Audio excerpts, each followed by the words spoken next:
do'stlar, amdi tong sadosi programmamizni boshlaymiz. Men bugungi programmaning riyosatchisi Zumrat Yasin.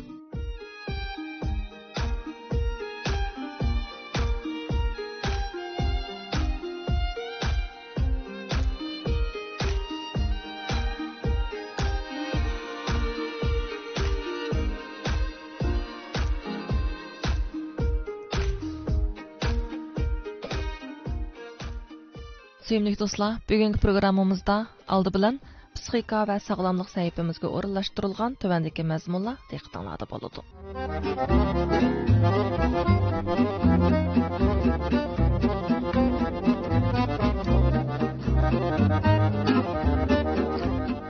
Men intayin muhim degan chig'imda gajgam to'ngligandek bo'ldi. Bundaq desam, peshonamni yo o'qib udillab tutib bergandek. Başqalarning tanqidiga qilishimdan derak berdiganligini bilaman. Balkim hech kim boshqalarning oldida oshkora turib, men intayin muhim deb o'zini ifodalab baxmagandu. Kichikimizdan boshlab, men muhim emas degan tarbiyaning ostida cho'ng bo'ldik. Oddiy askar bo'lganim uchun sharafli qalblar bilan silishtirganda, men muhim emas. Oddiy odam bo'lish supatim bilan kollektivga silishtirganda, men muhim emas. O'zini beg'ishlash tipidagi ayol bo'lish supatim bilan butkul oilaga silishtirganda men muhim emas.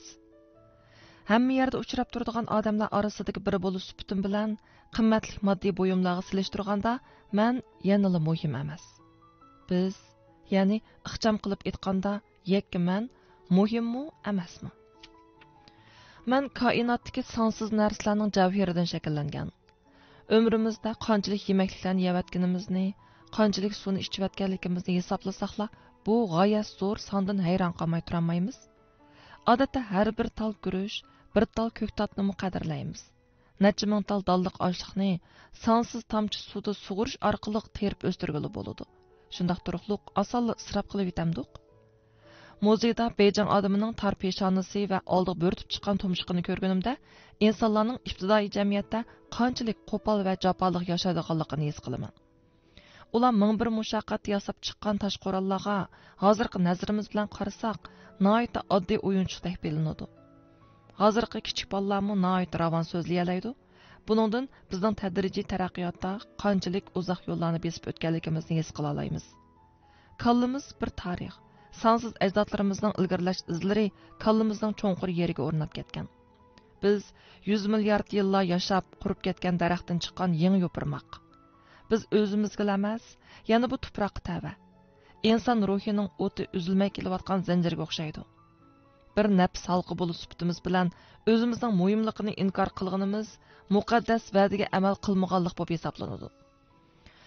Operat bo'lgan vaqtimizni aslab baqsaq, ikki guruhning genning birlashishi odam kontrol qilolmaydigan bir tasodifiylikdir. Har biraylarning to'rilishi fursatning mahsulidir.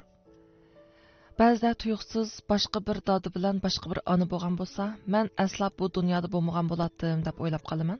Bir xil mayus, shundaqla odamni qo'rqinchga soladigan tasavvur, xuddi tumandek asta-asta atrofni qoplab, kelmish va ketmishimizni o'rib olib, fikr yo'limizni uzib qo'ydi. Hayotimiz cho'qchib turgan al-ihromning uchi hisoblanadi. Tabiatdan iborat bu ustikorga yuzilinib turib, yana men muhim emas deyalamdiq. Biz ota-onamizga nisbatan mangu takrorlab bo'g'ilib bo'lmaydigan tanho nusxa hisoblanamiz. Ota-onamizning qancha farzandi bo'lishidan qat'iy nazar biz faqat birla. Agar men mavjud bo'lmasam, ular bir kishilik muhabbatdan quruq qoladi. Men og'rib qolsam, ularning yuragi pari-pari bo'lib, farzand ishqida puchilinib, omonligimni tilaydi. Beshig'i ming ofat kelsa-mu, mening saqib qolishimni umid qiladi. Ota-onamiz azroq muvaffaqiyatimizdanmi olamcha xushal bo'lib, og'ziga tegmay maqtashidi. Agar ulardan baldur u olamga ketsak, farzand ishqida chochlari oqirib, kun chiqqandan kun patqanga qadar ko'z yoshi daryo bo'lib oqadi. Buyuk farzand ishqi oldida biz qandoqmi men muhim emas deyalaymiz.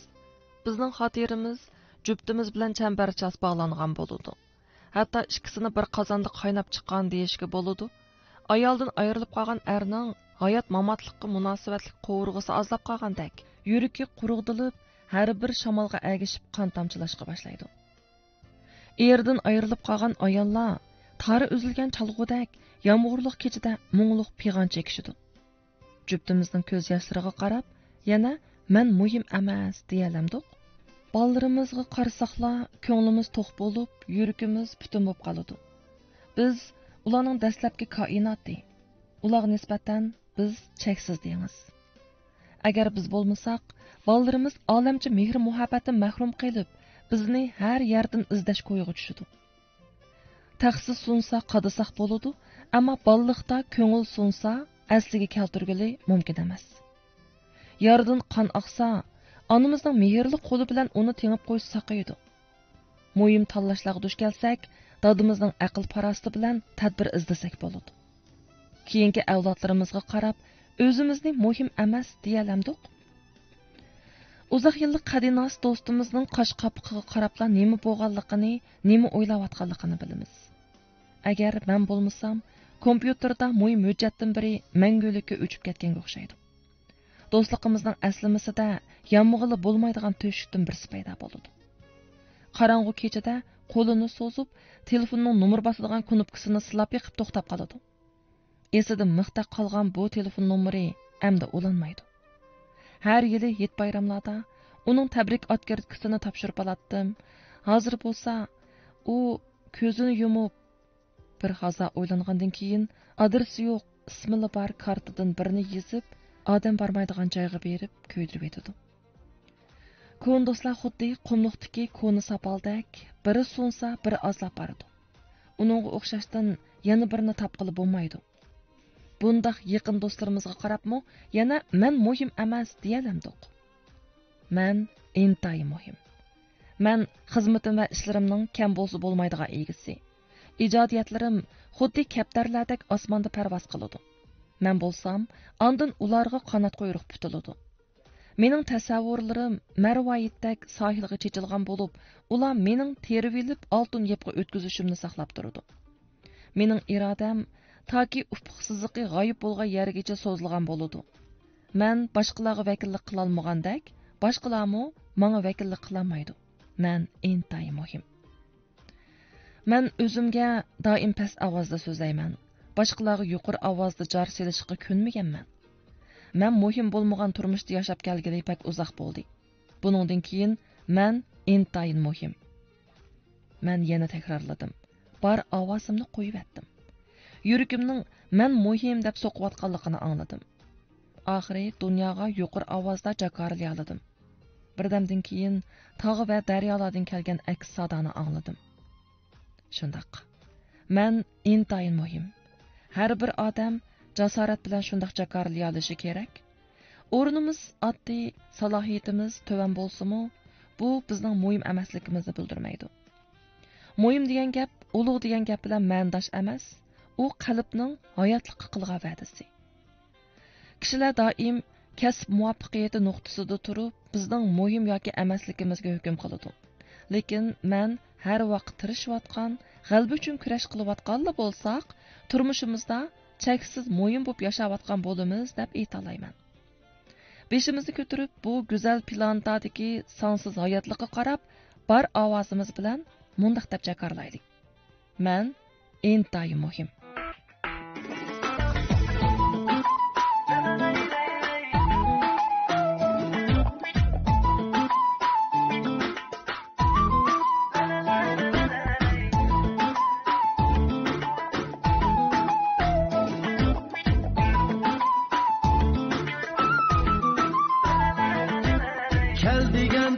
Kelmeganimsiz, ko'nglimni hech bilmaganimsiz.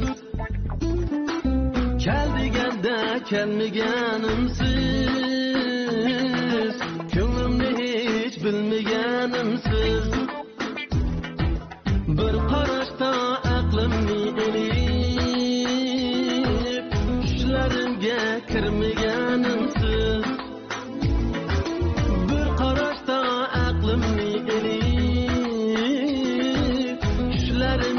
Kirmaganimsiz.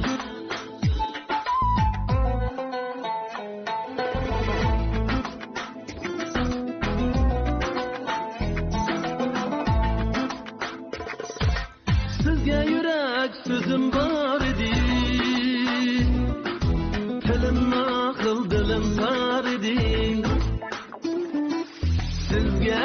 diyecek sözüm var idi. Tilim nakıl dilim tar idi. Hicranımız bana yar idi.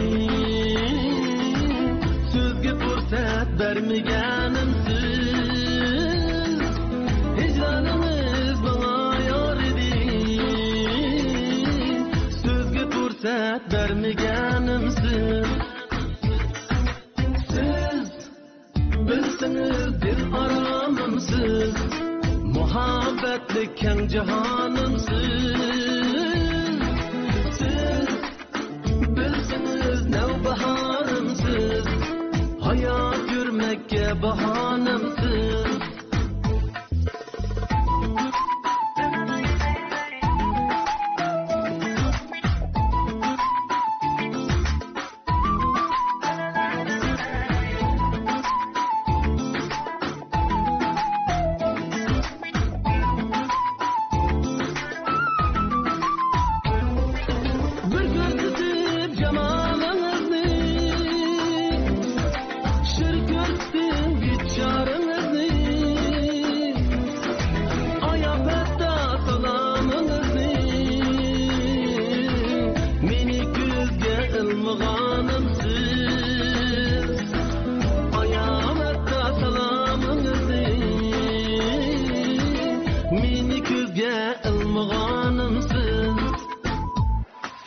İntizarmen cevabınızga, bu derdimge davayınızga. Aşu otlu nigayınızga, meni nail kılmağanımsız. Aşu otlu nigayınızga, meni nail kılmağanımsız. Bilsiniz dil aramımsız. Muhabbetli keng cihanımsiz. Siz bilsiniz nevbaharımsiz. Hayat yürmekke bahanımsiz. Hayat yürmekke bahanımsiz.